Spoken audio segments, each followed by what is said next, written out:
I'm going to try to use this note like this format, and answer this question, and we'll see how that works out. So we have the question, iron has a density of 7.86 grams for cm to the third. Now cm to the third could be called a cubic centimeter, or it can also be called a milliliter. They're the same thing.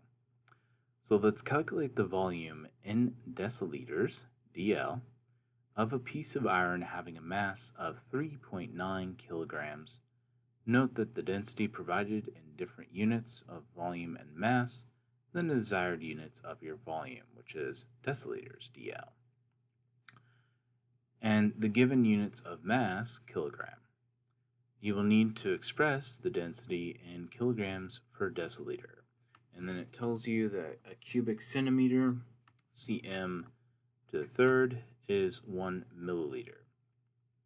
So before calculating the volume of the piece of iron, you have to convert your conversion factor, if you will. Okay, so the first thing we need to do, we have a density.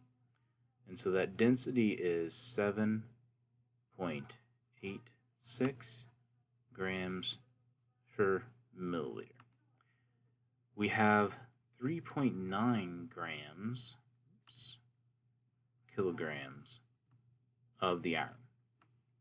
And so eventually we want the deciliters. Notice this is just good problem solving strategy I'm trying to demonstrate here, which is stating what I have, what I need, and what I want. Okay, so the first thing we need to do is we need to get these things into deciliters. How do we get these into deciliters? Well, we can really go several different ways. I would probably recommend going into grams here, and then I would normally go into milliliters, and then finally convert into deciliters. I'm going to use a railroad tracks method, which means that I'm going to go like this, input numbers, and what that means is this is multiplied by that, and this is the stuff I'm dividing by. And it's just easier to keep my stuff organized. So the first thing I'm going to write is 39 kilograms, because that's what I have of that iron. And then I'm going to make my little railroad tracks. Okay, so I have a number here that relates mass, grams, to volume, milliliters. Well, I need to get these into the same unit, so I need to convert one. I'm going to go ahead and do that to the kilograms here. I need to get rid of kilograms, so I'm going to put that at the bottom. I would always go ahead and put my units first, and go ahead and put the numbers afterwards. That way you always know if you're going into the units that you want to go. And so kilograms will cancel. That's excellent. That's going to leave me in grams. And so what is the conversion factor between kilograms and grams? Well, for every 1 kilogram, there would be 1,000 grams, as you would see in your book if you read the chapter, or at least skimmed through it beforehand. Okay, so now I have this number in grams. Notice that's the units here, that's grams. And so I can use this number here, this conversion factor, this density, to get into milliliters. And so I'm going to put that 7.86 grams on the bottom. I'm putting grams on the bottom so I can cancel. And then that means the milliliters ends up on top. Now, please take note that this 7.86 goes with the grams portion. This is over, well, it doesn't list anything here, but anytime it doesn't list something, that is 1. Okay? And so that would be 1 here. Alright, so now I'm going to go ahead and go like that.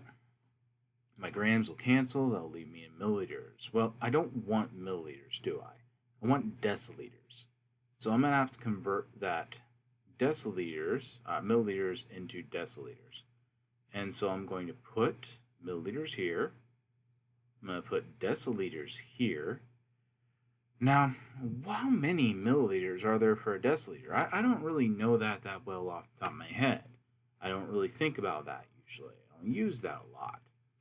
So one of the ways you can help yourself out is you can relate everything to the base unit. which is liters.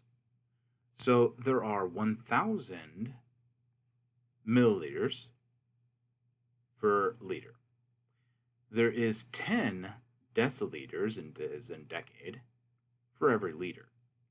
And so what I've done here is you can then cancel a 0 off of each of these, and that would make it a 1 to 100 ratio, which actually makes a lot of sense since centimeters to milliliters would have been a 10 ratio. I know that one because of millimeters and centimeters to millimeters. Anyways, so now I have milliliters canceling. I'll be left in deciliters, which is what I want. I can go ahead and do my math. And the reason I go ahead and let myself stay till the very end to do my math is because you get things like this that you can cancel stuff out on. See that? You have a 1,000 on top, you have a 100 on bottom. So 2 zeros will cancel 2 zeros here. I don't have to do as much work. And so I'm going to go ahead and get my calculator out. So I take 39, which is the number at the front here, my number of kilograms. So 39 times 10, which is right here. Then I'm going to divide by 7.86, and that is it, because this ended up canceling out completely. And so that leaves me with 49.618, blah, blah, blah, deciliters.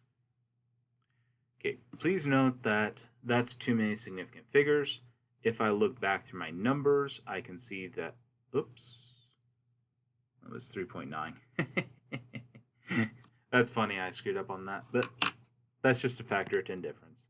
I can go ahead and do it again, 3.9 times 10 divided by 7.86.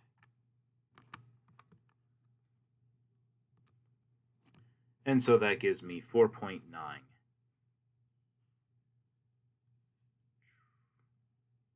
So distracted with my writing utensil, I didn't even read the number properly. Deciliters. Notice I don't round things until the very end. And that's because rounding errors will get you introduced the more I round in the middle. And so I look up here, this is 3 significant figures, this is 2 significant figures. We'll cover significant figures in the lecture throughout this next week. But essentially this should be something like 4.95 actually, because it'll round up due to this digit right here, the 6. So 5.0, and that'll be in deciliters. That's what it should be. And so if I go back in here, they actually have an incorrect number of sig figs, but that's okay. The answer ends up as 4.96 deciliters, which is 3 sig figs, which actually is incorrect, but whatever. We'll forgive them because they said please do it in 3 sig figs here. Okay, so that actually is how you get and use get the answer to this problem, but more specifically, that's how you use prefixes for dimensional analysis and how you use density as a conversion factor. Please let me know if you have any other questions on this. It's kind of funny I messed up so many times, but the math was all solid. I just messed up drawing and writing things in. Okay, you take care now. Good luck. Let me know if this works out well, by the way. I would appreciate feedback because I'm trying something